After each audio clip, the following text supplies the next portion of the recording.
You ever live in an apartment and the guy below you is absolutely awful? You know the type, the ones that are always saying inappropriate things about your neighbors. You overhear him talking crap about you. He leaves his crap all over the common areas, all over the steps. He won't cooperate with the landlord.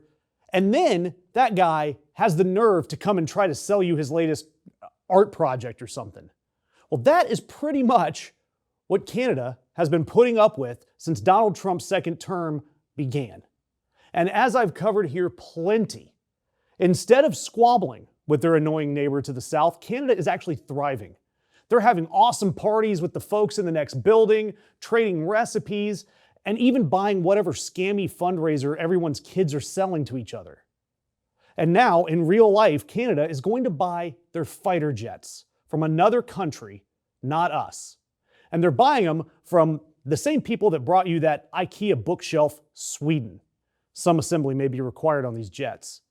Yeah, Sweden, the land of the flat pack furniture and meatballs, is now a more trustworthy defense partner than the United States.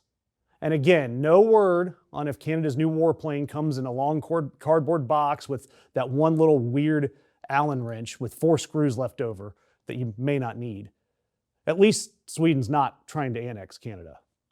And this all started at a big defense expo in Ottawa last week. You had Prime Minister Mark Carney opening with formal talks with Sweden's Saab to build their new fleet of Arctic surveillance planes.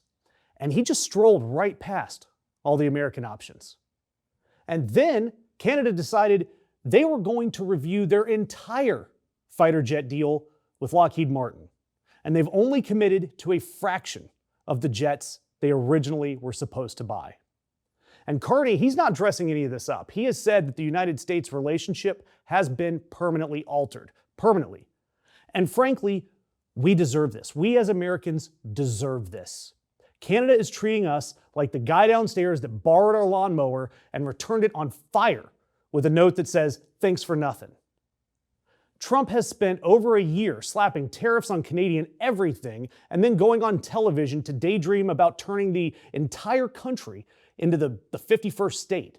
Remember, he called it our cherished 51st state, and he promised no tariffs in all caps if Canada would just quietly hand over their sovereignty. Trump posted that cartoon map with that American flag stretched across both nations like a toddler who colored straight off the page and onto the kitchen table. But if you want to isolate this just to the jets, what happened when Canada started to actually reconsider their American jet deal? Normally, a normal country, normal people would try to salvage the deal. Instead, the response from the United States was to suspend an 86-year-old joint defense board that we share with Canada. 86-year-old board. A board that survived the Cold War, every Bond villain, and even the disco era. And we decided to set it on fire in a rage because Canada just thought about buying someone else's airplanes. And a Pentagon official actually had the nerve to suggest that Canada is prioritizing politics over defense. Holy crap. Sure, it's not an issue when Donald Trump threatens to annex an entire country in a Sunday morning social media post. But how dare Canada attempt to ensure that it's getting the best deal on jets?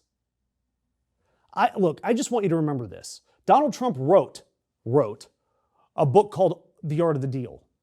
And right now, if deal making is art, Mark Carney is Leonardo da Vinci. And Donald Trump can't even glue macaroni to the construction paper without eating half the glue. And as you'll see in the comments, because they will come, Canada, they're not upset about this breakup. Canadians don't care about us anymore. Carney is out there shopping the EU, Qatar, and even China.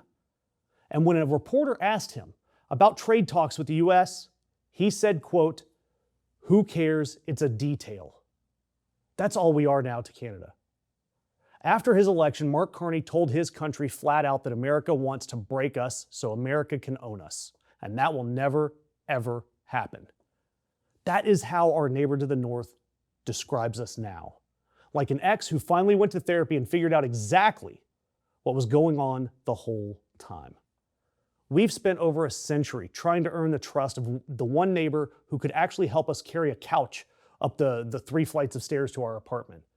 And Mango Mussolini over there in the White House has ruined it over tariffs and a coloring book map of his dream empire.